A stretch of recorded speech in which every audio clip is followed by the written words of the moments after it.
And there went a man of the house of Levi, and took to wife a daughter of Levi. And the woman conceived and bare a son.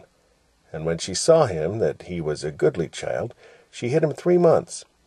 And when she could not longer hide him, she took for him an ark of bulrushes, and daubed it with slime and with pitch, and put the child therein, and she lay it in the figs by the river brink. And his sisters stood afar off, to wit what would be done to him. And the daughter of Pharaoh came down to wash herself at the river, and her maidens walked along by the river's side. And when she saw the ark among the flags, she sent her maid to fetch it. And when she had opened it, she saw the child, and behold, the babe wept. And she had compassion on him, and said, This is one of the Hebrews' children. Then said his sister to Pharaoh, Pharaoh's daughter, Shall I go and call to thee a nurse of the Hebrew women, that she may nurse the child for thee? And Pharaoh's daughter said to her, Go. And the maid went and called the child's mother.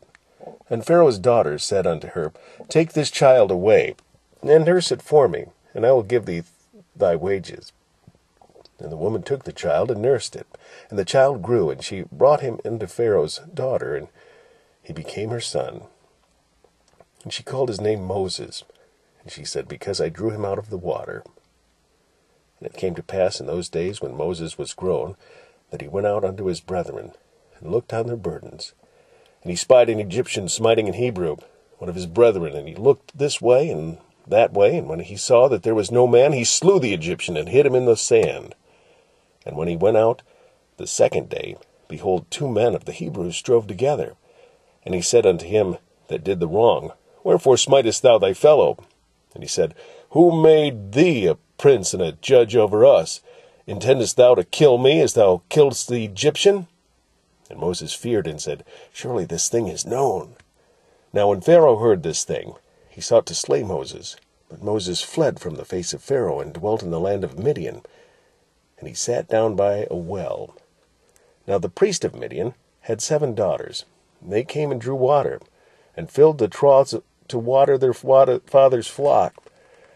And the shepherd came and drove them away. But Moses stood up and helped them, and watered their flock. And when they came to Reuel, their father, he said, How is it that ye are come so soon today? And they said, An Egyptian delivered us out of the hand of the shepherds, and also drew water enough for us, and watered the flock. And he said unto his daughters, And where is he? Why is it that ye have left the man? Call him, that he may eat bread.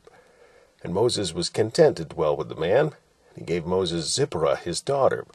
And she bare him a son, and he called his name Gershom. For he said, I have been a stranger in a strange land. And it came to pass in the process of time, that the king of Egypt died. And the children of Israel sighed by reason of the bondage, and they cried. And their cry came up unto God by reason of the bondage. And God heard their groaning. And God remembered his covenant with Abraham, and with Isaac, and with Jacob. And God looked upon the children of Israel, and God had respect unto them.